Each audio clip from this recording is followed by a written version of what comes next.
Hey guys, LM2 here. Today I'll be talking about a few lost props. For anyone who does not know what a lost prop is, here's the definition. A prop that has no video footage and or photos of it. Now let's get started. The Inflatable Monsters lineup was made by Easter Unlimited / Funworld. The lineup was sold around the late 90s. The only one that is somewhat found is the monster, which has a video of it uploaded on my archive channel. However, the prop is taken apart and is not fully set up, along with the eyes not fully lighting up. The witch has a video of its head. However, the audio is not heard, and only the eyes light up. According to the box, there are two separate units, one for the eyes and one for the audio. The audio is currently unknown. However, it can be assumed that it's the stock 90s laughing sound effect. The Ghostface variant has no video footage of it whatsoever. According to the box, it has an eerie scream, which leads me to believe it shares the same audio as the Ghostface door and wall plaque. There is another variant labeled under the Scream name. This variant has plain black clothes unlike the skeleton print on the original version. The wall and door plaques was a lineup made by Easter Limited / Funworld and was sold around the late 90s. There are currently only two of which that are lost, which I will be going over in today's video. The Gray Skull's eyes light up on activation and it plays this audio. Welcome, little kitties! This audio has also been used on many other Easter Limited props. The Gray Skull also shares the same name with another prop from the same lineup. As of now, there have only been photos of it, and a video of it is yet to be found. The monster, like the Gray Skull, also has its eyes lit up on activation. However, its audio is currently unknown. There is a chance that it's just the 90s stock laughing sound effect, but pitched down.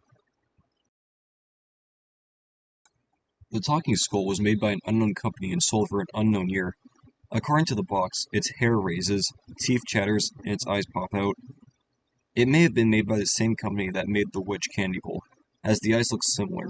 However, we still don't know who made the Witch Candy Bowl. So, as I was editing this video, I found the company that made the Witch being Tony Development and Manufacturing, meaning that this company could be the same company that made the Talking Skull.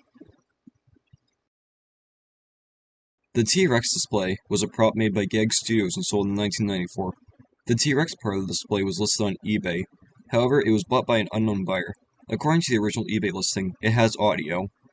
The waterfall display has yet to resurface, and the stock photo of it is the only picture we have of it as of now. The vampire head was made by an unknown company and sold for an unknown year.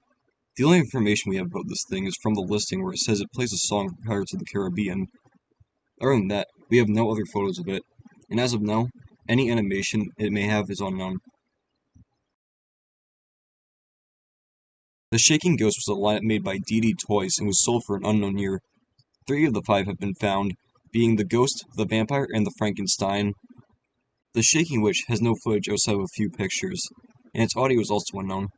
The Shaking Scarecrow has only been seen on the box and has no other information on it.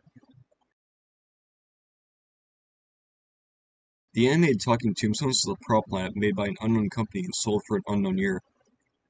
Only one of the 3 is found. The other 2 have the same exact animation and the same exact audio. However, they would be sold separately or in packs of 3. The animated skull and hand was made by Toy State and was sold around 2001 and 2002. It has the same animation and audio as the animated eyeball, which is found. There isn't really much to go off of since there's barely any footage of it, and barely any information on it. Hopefully one day it'll be found. I'll now be handing the video over to Razer for these next few props. Thank you, Lil. I'm Razer. Most people probably know me from my Lost Prop Snippet series, but that's irrelevant. I have the honor of having my own segment and covering the last 3 lost props for this video. The Creepy Greeter's Pumpkin King was a light and sound prop produced by Mario Kyoto Studios for the 2003 Halloween season. This was a part of the Creepy Greeter's lineup, consisting of a Grim Reaper, a vampire, and a witch. The Grim Reaper being the only one from the lineup to be found. This was sold on the Halloween Nights website and retailed for $18. Pretty cheap for what you're getting. Although activation is unknown, the prop more than likely featured a blinking light up face, accompanied by some sort of audio. Unfortunately, there isn't much information outside of speculation, which is honestly a huge shame, as this is probably my favorite out of the lineup, right behind the Grim Reaper. The Pumpkin King hasn't resurfaced outside of the low-quality stock photo, and I don't think there's a decent chance of it popping up anytime soon.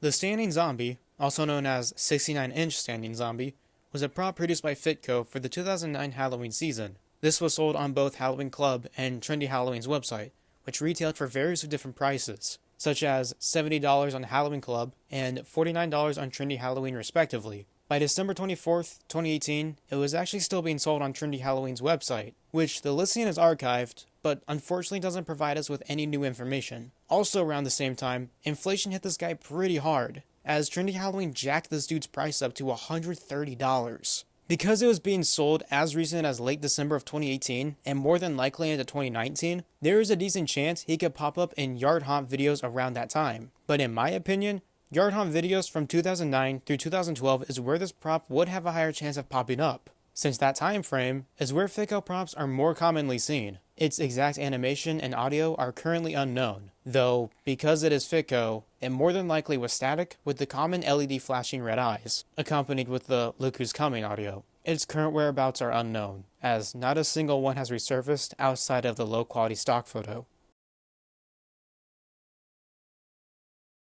The Banshee was an animatronic produced by Nighthaunt Studios for the 2004 Halloween season. This was sold on Nighthaunt Studios' website and retailed for $460, before ultimately being cancelled on March 7th, 2006, alongside various other Nighthaunt Studio products. Like the rest of their animatronics, when activated, the 6-foot Reaper would move its head side to side, as the prop would display, quote, slow head panning movements, stops, pauses, etc. In addition, this animatronic could also be used with a black light, illuminating the veil and face. I can't confirm this, so I'm not 100% certain, but the Banshee was more than likely made out of latex. Now, how did I come to this conclusion? Well, the Undead, which is another Lost Nighthaunt Studios animatronic, was made of latex, and is the only one to state in the description it was made with latex, leading me to believe the rest of their animatronics were also made using latex. The chances of this prop being found soon are pretty low, as the Banshee has not resurfaced outside of the stock photos. Not to mention, the company never attended Transworld or Halloween and Party Expo. However, the chances are never zero, as another Lost Nighthaunt Studios animatronic, the Spellcaster, was just found not too long ago in a 2008 yard haunt video, so there is still some hope for the Banshee to resurface. Thank you to Razer for coming on to this video. I have one last prop I will be going over today. The 5-foot animated old guy with a cap was made by an unknown company and sold in 2006. According to the description, he has 3 phrases and plays the Michael Jackson song Thriller, presumably after. This prop also had an animation where he would swing his arms to the song.